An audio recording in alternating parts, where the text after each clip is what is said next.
Bonjour et bienvenue dans la grande interview. Notre invité aujourd'hui est le président du Burkina Faso, le capitaine Ibrahim Traoré. Votre Excellence, bonjour et merci beaucoup d'avoir accepté notre invitation. C'est un grand honneur de vous avoir sur notre plateau.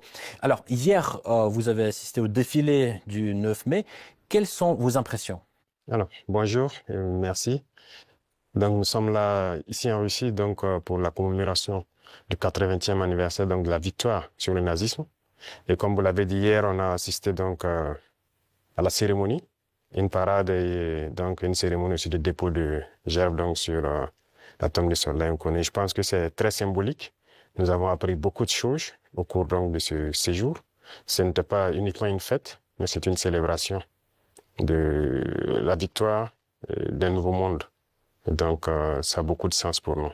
Mais la qualité du défilé, qu'est-ce que vous en pensez? Oui, c'est comme je le dis, c'était parfait. Parfait, et ça nous a fait apprendre beaucoup de choses. Et quand on fait défiler les engins qui ont gagné la guerre, c'est-à-dire les T-34 jusqu'aux engins modernes, ça nous montre l'évolution technologique de l'armée russe. Et ça nous inspire, nous aussi, à nous mettre au travail pour pouvoir nous développer dans le même sens. Est-ce qu'il y avait certaines choses qui vous ont surpris, par exemple? Surpris, toujours, on est toujours surpris quand on voit l'avancée technologique. Et dernièrement, je pense qu'il y a une nouvelle arme qui a fait son apparition dans l'arsenal militaire russe, Oreshnik, qui nous avons pu voir passer. Et je pense que ça, c'est très significatif. Quelle est la signification de votre présence en tant que chef d'État africain? Car on sait bien que les Africains ont apporté leur contribution à la victoire des Alliés dans la Seconde Guerre mondiale.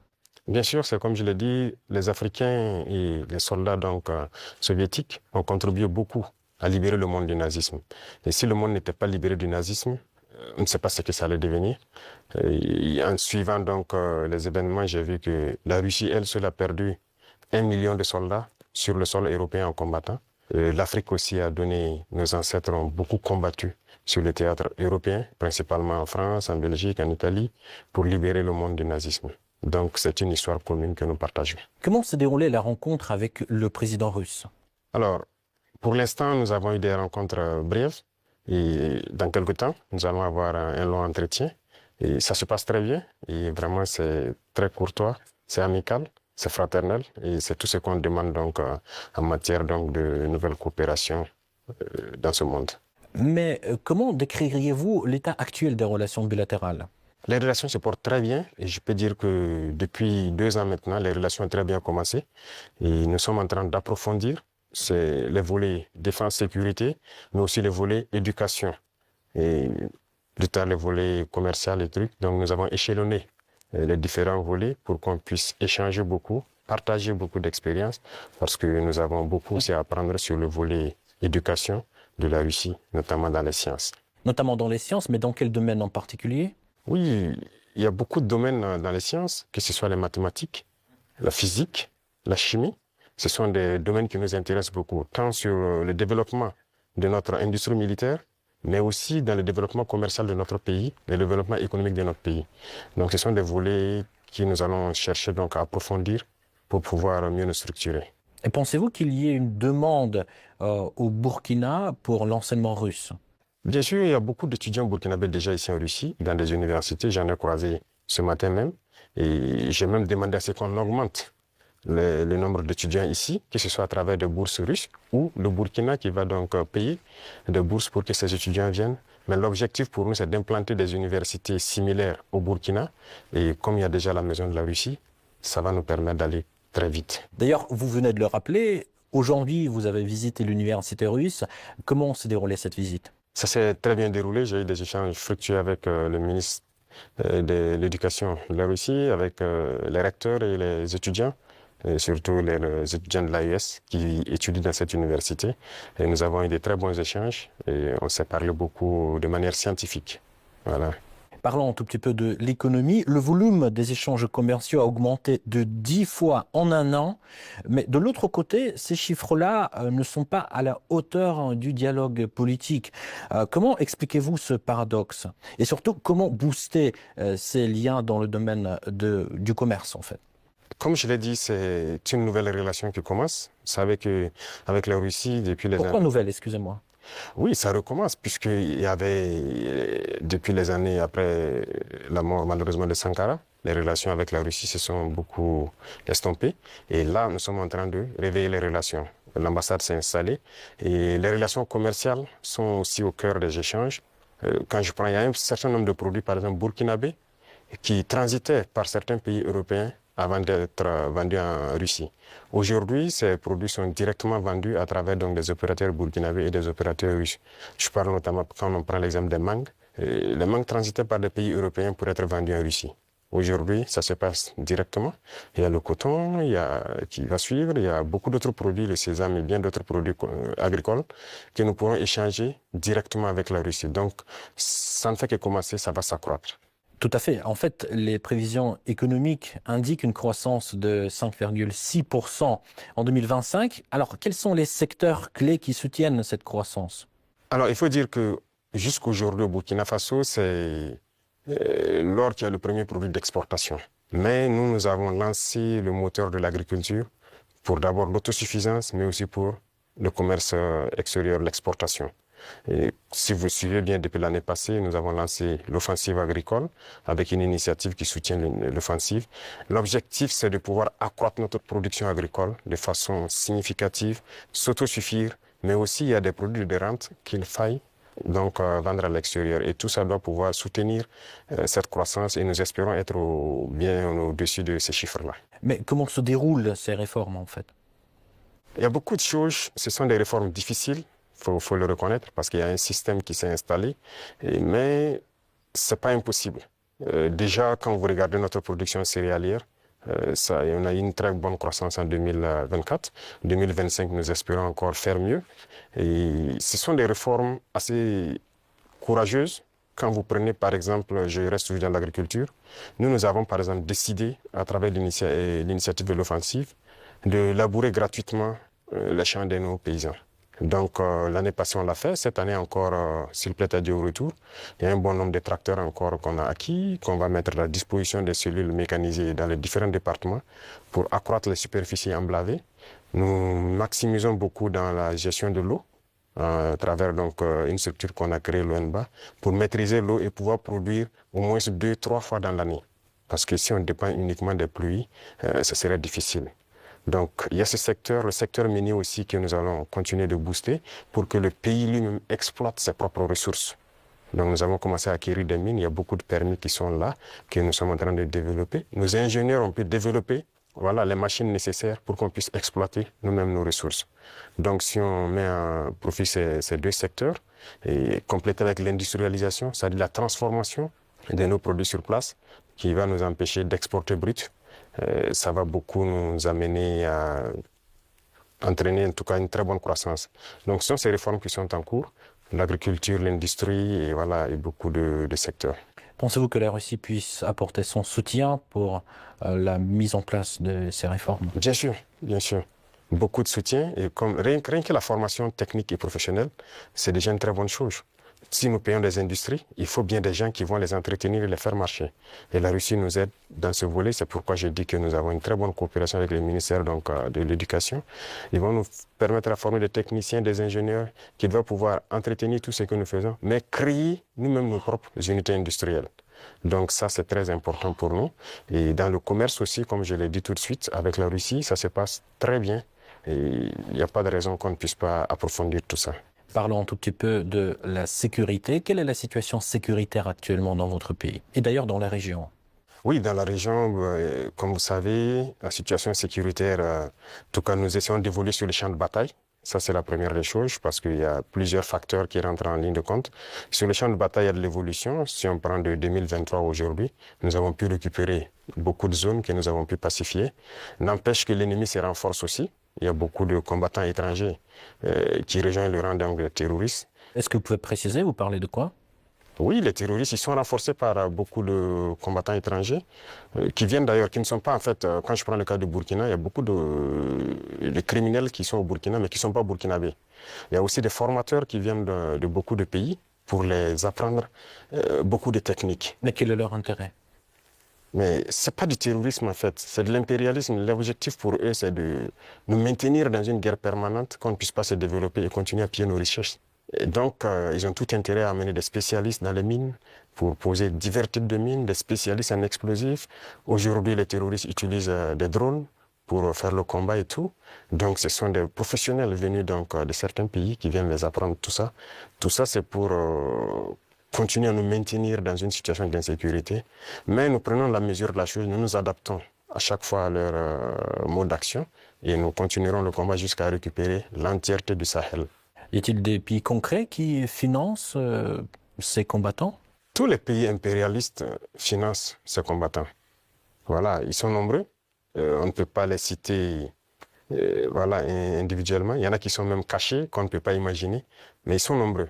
Ils sont nombreux. Il y a ceux qui ne sont pas cachés, qui le déclarent ouvertement. Je parle du récent scandale avec le soutien du terrorisme au Mali. Quel regard portez-vous sur ce qui s'est passé en fait au Mali? Oui, c'est malheureux, ils l'ont déclaré ouvertement, qu'ils soutiennent les terroristes. Et nous avons aussi pu remarquer, effectivement, avec un certain nombre de technologies que les terroristes ont pu avoir, que ça vient d'eux. C'est malheureux, c'est très malheureux, mais toujours est-il qu'on ne s'apitoie pas sur notre sort. Et nous avons pris la mesure de la chose, nous allons nous adapter, nous allons les combattre et ils ne pourront pas vaincre. C'est ça le plus important pour nous. Comment se poursuit la coopération humanitaire entre le Burkina Faso et la Russie? Ça se poursuit très bien et je pense qu'il y a beaucoup d'échanges sur beaucoup de volets. Quand je prends le domaine donc, de la santé, parce qu'on a toujours des déplacés qui sont là et quand on dit un camp de déplacés, ça veut dire qu'il y a des situations sanitaires souvent compliquées. Et je pense que les services de santé coopèrent bien pour pouvoir appuyer donc, les services de l'action humanitaire pour pouvoir avancer. Et vous avez suivi en 2023, je pense que la Russie a fait un don de blé au Burkina Faso. C'était uniquement donc destiné donc aux personnes déplacées. Mais nous avons fait la promesse au président Poutine que nous ne souhaitons plus voilà, être ravitaillés en blé parce que nous allons produire le blé. Et je tiens cette promesse parce que nous avons commencé à produire notre blé en quantité pour satisfaire. Donc ce qui veut dire que la coopération sur ce volet-là nous amène nous-mêmes à nous développer, à booster beaucoup de choses pour pouvoir combler les vides. Face aux tensions géopolitiques actuelles, notamment la guerre tarifaire entre les États-Unis et la Chine, comment le Burkina Faso adapte-t-il sa stratégie économique et diplomatique? Alors, ce monde est en perpétuelle mutation. C'est de la folie, souvent, les choses qu'on voit. Et il faut rester aux aguets et pouvoir s'adapter à tout moment. Et ça, c'est très important parce que nous suivons l'actualité. Il y a une bataille économique un peu partout. Mais a priori, nous commerçons avec la Chine sans problème. Nous achetons beaucoup de choses de la Chine et les Chinois aussi achètent beaucoup de choses chez nous. Il y a des entreprises chinoises qui s'installent chez nous, malgré le fait que les gens ont essayé de dénigrer le Burkina Faso. C'est pareil avec la Russie actuellement. Donc tous les pays qui se battent aujourd'hui pour leur indépendance économique, nous essayons de collaborer mieux avec ces pays. Parce que c'est une forme d'oppression de l'impérialisme. Il y a lieu que ceux qui sont opprimés s'unissent pour faire face à cette hégémonie-là. Donc, a priori, on s'adapte à toute cette situation. Monsieur le Président, quel regard portez-vous sur la récente détérioration des relations avec l'Algérie? Alors, vous avez suivi les événements et je pense que tout le monde comprend comment ça fonctionne. Et nous sommes au regret de voir l'incident qui est arrivé à la frontière donc, algérienne avec le drone qu'ils ont abattu. Et il faut le dire clairement, c'est pas amical. C'est pas amical parce que aucun appareil, on n'abat pas un appareil volant comme ça. Lorsque tout le monde connaît le protocole. Donc il n'y a pas à se voiler la face. Si un appareil traverse votre frontière, même s'il rentre sur votre pays, on l'identifie. Les radars permettent de l'identifier. Et on sait il appartient à quel pays. Et il y a les relations diplomatiques pour ça. On contacte l'ambassade et il y a des attachés de défense, il y a beaucoup de mécanismes. On les contacte et ils peuvent confirmer si c'est leur appareil ou pas, s'il est sur le territoire par, voilà, peut-être qu'il a besoin d'aide ou bien il a perdu voilà, l'orientation et tout ça. Parce qu'un appareil peut être en l'air, il peut avoir des problèmes avec la météo, il est obligé de se cacher derrière les nuages, ça arrive très souvent dans nos pays. Donc un appareil rentre, on les demande, ils disent non, il y a beaucoup de couverture nuageuse, mais il y a en tout cas un phénomène météorologique qui l'amène à venir passer. Il peut avoir un problème technique, il peut demander de l'aide pour qu'on le guide à ce qu'il atterrisse. Donc il y a tellement de facteurs qui peuvent faire qu'un appareil se retrouve dans un espace aérien. On n'abat pas un appareil systématiquement. Le cas est arrivé avec nous. On a souvent vu un appareil américain qui est rentré sur notre territoire, qui faisait donc des reconnaissances et tout. On n'a pas abattu l'appareil. On a pris le soin de contacter l'ambassade américaine, qui ont pris quelques minutes. Ils nous ont confirmé que c'est leur appareil et ils ont dégagé l'espace. Donc, on n'abat pas un appareil systématiquement. Donc, c'est un acte délibéré, inamical d'abattre l'appareil et c'est regrettable. Mais si je comprends bien, vous ne fermez pas la porte au dialogue quand même. Non. Il faut que les dirigeants comprennent que nous n'avons pas le choix que de nous unir face à cette situation de soi-disant terrorisme. Parce que c'est un phénomène assez complexe. Et je vous dis que le Burkina était assis dans les années 2012 à regarder le Mali. Et on était, quoi, le régime qui était en place était ami avec ces gens-là. Certains vivaient même à Ouagadougou. IAG a vécu à Ouagadougou. C'est la réalité. Mais qu'est-ce qui se passe aujourd'hui? Ils se sont retournés contre nous. Ce pas des gens libres. Ils sont manipulés par les impérialistes et les ordres qu'on les donne, ils donnent à leurs criminels sur le terrain, ils le font. Donc, il faut que chacun comprenne qu'on doit s'unir pour faire face. Il n'y a pas de négociation possible avec ces gens-là. Justement, parlons de cette unité, plutôt cette intégration qui se déroule actuellement au sein de l'AES. Où en est-on actuellement? Ça se passe bien, ça évolue. Nous sommes donc dans la Confédération et comme je dis, il y a beaucoup de choses à mettre en place. Voilà. Et il ne faut pas chercher à aller tellement vite et ne pas bien faire. Donc, nous sommes en train d'aller de manière progressive. Il y a beaucoup de structures à mettre en place. Il y a beaucoup de volets à mettre à niveau dans les trois pays. Parce que vous n'êtes pas sans savoir que sur le point de vue économique, on n'est pas au même niveau. Sur le point de vue militaire, il y a beaucoup de volets. Il faut essayer d'équilibrer. Et donc, ça nécessite la mise en place de beaucoup de structures, beaucoup de rencontres. Et la libre circulation, ça nécessite un certain nombre de paramètres à mettre ensemble. Vous avez dû voir qu'on a fait un gros travail pour aboutir à un document unique de sécurité pour les voyages et tout. Donc, c'est évolutif. Donc, ça se passe très bien. Justement, j'avais une question sur le volet économique. La création de la devise propre à l'AES est-elle toujours à l'ordre du jour? Oui, c'est à l'ordre du jour, forcément. Et donc, le processus continue.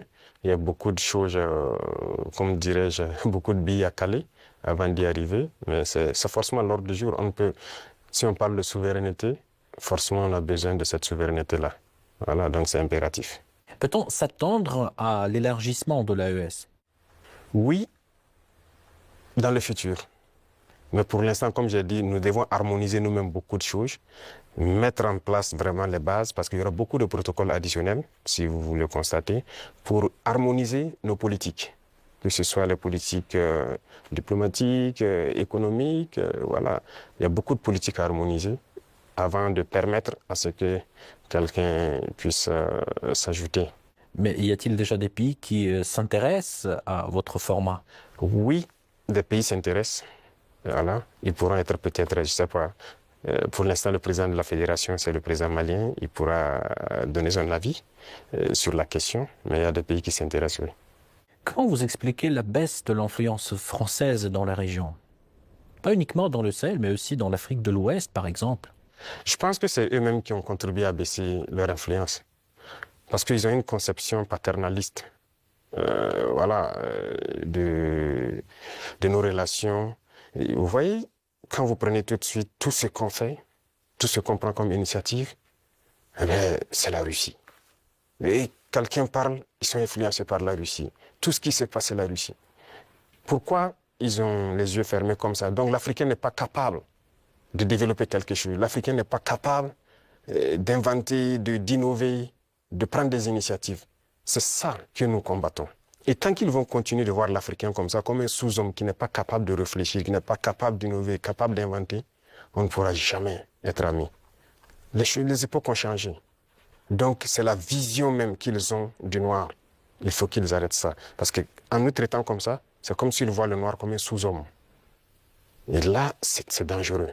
Il faut qu'ils changent de langage. Mais en quoi ça se voit, cette attitude? Et regardez dans leurs discours. Regardez dans leurs discours. Même le président français, toujours dans ses discours, les jeunes Africains sont influencés par la Russie. Il le dit. Les médias occidentaux, vous les écoutez souvent. Ils ne passent leur temps qu'à mentir. Et regardez aujourd'hui l'AES qui est un modèle qui est en train de se dessiner. Ils ne peuvent pas se lever du matin au soir sans parler du Burkina ou parler de l'AES. C'est impossible pour eux. Et chaque fois, ils cherchent à envoyer des informations pour diviser, pour manipuler la jeunesse. Mais ça ne passe plus. Je pense que les gens sont assez conscients, les gens ont l'œil ouvert. Et vous tous, vous êtes victimes de ces gens-là, la communication. Ce qu'ils font, ce qu'ils disent sur la Russie et tout, on le sait. Jusqu'aujourd'hui, il y a des jeunes Africains qui ont les yeux toujours fermés, qui croient à leurs mensonges. Le récit de la Seconde Guerre mondiale. J'écoutais la dernière fois, quelqu'un disait que à la fin de la guerre, dans les 10 années qui ont suivi, si on demandait en Europe qui a gagné la guerre, les gens disaient c'est la Russie. Mais aujourd'hui, si vous demandez en Europe qui a gagné la guerre, ils vont dire que ce sont les Occidentaux. Par la communication, ils ont réussi à renverser l'histoire. Et l'histoire africaine aussi, ils ont tout manigancé pour faire passer les mensonges. Et ça fait que les jeunes Africains, certains ne connaissent même pas l'histoire de l'Afrique. Qu'est-ce que l'Afrique a fait? Certains ne savent même pas que nos grands-parents ont combattu, ont été mis à l'avant comme chair à canon. Et au retour, ils les ont tués comme des animaux. Est-ce que les gens savent que quand la France expérimentait sa première bombe atomique, ce sont des soldats noirs qu'ils ont mis à côté dans le rayon létal pour voir l'effet que ça fait? Sortons les archives. Tout ce qu'ils ont utilisé contre l'Afrique, c'est terrible. Donc il y a tout ça qu'il faut communiquer pour que les jeunes Africains comprennent, parce qu'il y a beaucoup encore endormis qui continuent de communiquer pour les impérialistes. Ce qu'ils leur disent de dire, ils le font. Peut-être parce que, voilà, ils leur donnent quelque chose, je ne sais pas. Mais l'Africain doit comprendre son histoire, se réveiller. Et donc c'est notre combat aussi comme ça. Quel est le rôle des médias dans ce combat, selon vous? Médias indépendants? De chez nous, vous voulez dire? Les médias devraient beaucoup participer à nous aider. Mais vous voyez que nos médias, même, il y a certains médias qui sont des médias impérialistes. Ils ne sont assis que lorsque les médias européens, lorsqu'ils disent quelque chose, et ils reprennent. Et ils accentuent. Il y a plein de médias dans nos pays qui combattent même les régimes comme notre régime. Et ils passent leur temps aussi à raconter les mêmes balivernes que les médias occidentaux racontent. Mais c'est honteux. Si des Africains se comportent comme ça, c'est très honteux. J'imagine qu'il doit avoir honte de se regarder à la glace le soir. Si tu es payé pour raconter des mensonges sur le noir, c'est très grave. Donc, on est en train de conscientiser. Au Burkina Faso, si vous voyez, actuellement, beaucoup de médias accompagnent la dynamique, participent à conscientiser la jeunesse à travers des débats et tout. Donc, c'est ce que nous souhaitons vraiment pour les médias. Pensez-vous que notre média puisse aussi jouer son rôle dans ce combat? Bien sûr, beaucoup. Il faut jouer un rôle très important parce que, vous savez, je l'ai dit en 2023 à Saint-Pétersbourg et je le répète encore aujourd'hui, la Russie a contribué à sauver le monde. L'Afrique a contribué à sauver le monde. Il faut le dire. Il faut que les jeunes le comprennent. Que tout ce qui se raconte dans les films Hollywood, c'est faux. Ce n'est que du mensonge. C'est la même chose. La guerre du Vietnam. Aujourd'hui, on voit, l'histoire est tronquée. Mais il faut communiquer. Vous voyez, moi, ils n'aiment pas que je parle. On trouve que je parle trop et tout. Pour que je me taise, pour qu'eux, ils parlent et que leur version passe. Non. Moi, mon plus grand regret, c'est d'avoir passé une bonne partie de ma jeunesse à écouter des radios comme RFI, France 24. J'ai été dans des pays où ces radios étaient fermées. Mais on prenait des applications, on enregistre leur journal pour écouter. Mais à partir d'un moment, il y a un déclic. Et je commence à comprendre qu'ils conditionnent nos cerveaux pour accepter ce qu'eux veulent. C'est leur narratif qu'ils veulent qu'on apprenne. Et depuis ce temps, moi, je commence à faire la part des choses. Et j'ai compris que c'est très dangereux ce qu'ils font. Et aujourd'hui, plus que jamais, je me rends compte qu'ils ont conditionné l'esprit, surtout des Africains. Donc vous pouvez participer beaucoup à éveiller les consciences de la jeunesse pour que les gens comprennent comment fonctionne le monde et ne pas se laisser embarquer par ces gens-là. Ma toute dernière question, juste pour conclure sur une note positive, quelles sont les perspectives des relations entre la Russie et le Burkina Faso selon vous? Beaucoup de perspectives à venir. Et comme je l'ai dit, avec la parade que j'ai vue, je pense qu'il y a une très bonne coopération. Parce que c'est bien, actuellement, nous payons du matériel, mais il faut qu'on développe l'industrie militaire, par exemple. Et la Russie peut contribuer beaucoup. Et vous savez que la Russie, il y a beaucoup de scientifiques, de savants, qui sont russes. La preuve, on vient de quitter dans l'université de Mendeleev. Ils peuvent nous accompagner beaucoup dans la formation pour aussi prévaloir, parce que chez nous, nous avons des jeunes talents, des génies qui arrivent à créer des choses, mais il leur manque l'apport mathématique, la science pour pouvoir améliorer ce qu'ils font. Et donc la Russie peut nous aider beaucoup dans ce domaine. Ça va nous aider sur le volet militaire, sur le volet industriel, parce que ce sont les machines qui font marcher le monde. Et aujourd'hui, la technologie qui est là, que ce soit l'informatique et les réseaux, la télécommunication et tout, sur ce volet, la Russie est en train de beaucoup collaborer. Donc, à l'avenir, toutes ces perspectives sont donc mises à l'ordre du jour pour que nous puissions donc voilà, arriver à un objectif certain que nous souhaitons. Votre Excellence, merci beaucoup pour cet échange très intéressant et très enrichissant. Je rappelle, c'était le président du Burkina Faso, le capitaine Ibrahim Traoré. Merci encore. Merci à vous. Merci.